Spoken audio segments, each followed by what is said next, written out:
Hey, it's Andrew, and it's nighttime. I was just reading some notes off the Book of Enoch, Wikipedia, some other websites, just for some information, and then I got a little free verse poetry at the end. Hooray!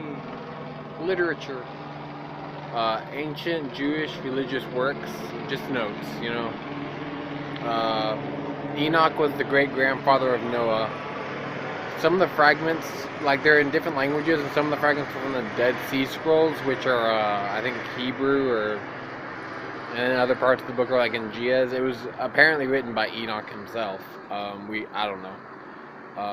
He's the seventh born from Adam and Eve. Part one describes the Watchers. Part two is the when the Watchers fell from the fifth heaven. There's apparently realms in Judaism. There is.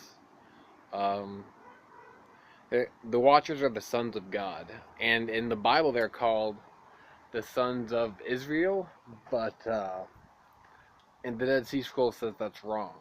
Um, that was changed over time as a translation error through language. So by no fault of their own, history was changed. Angels became men, but that's what we're talking about actually. So the Watchers, the fallen ones, fathered Nephilim, which are like called basically giants, warriors of renown, or heroes of old. Basically, like Greek mythology, Roman mythology, any mythology. Those people came from this process, biblically speaking. Not biblically, that's Bible. Enochically speaking. I don't fucking know. It's mentioned in some editions of Numbers, the case of these happening. Um, and it's the eschatology, which is the theology of the final events of history. Basically, like an example would be like Revelations, like the end of time of humanity. Um, yeah, they followed the Nephilim.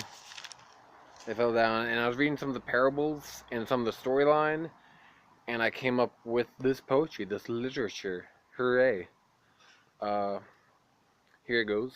I haven't named it. I guess. Yeah, I'm named for it. Life was good for them to be born, hence they exist. But as they grew strong, their spirit was weak. Those who were up high sought to bring them to rot by their desires. So wishes granted brought them much suffering. Life was good for them to be born, hence they exist. As they gained wisdom, they lost judgment. Those who were tall sought to give unto them wings. So blessings brought them much jealousy. Life was good for them to be born, hence they exist. Both tall and up high, they had vision, but they were thereby blinded by what was far and out of hand. That which creates saw creation at not of their own. Lights and shadows were cast. Those who turned to darkness were blind from vision. Those who stared were blind with vision. Life was good for them to be born, hence they exist. Having all parallelness through differences, war was fought in dreams of darkness and nightmares of light. And if I'm correct on this, and that makes sense to me, that's kind of what the Book of Enoch is talking about. The end of humanity, and that's kind of what the poem is about. Nephilim were created,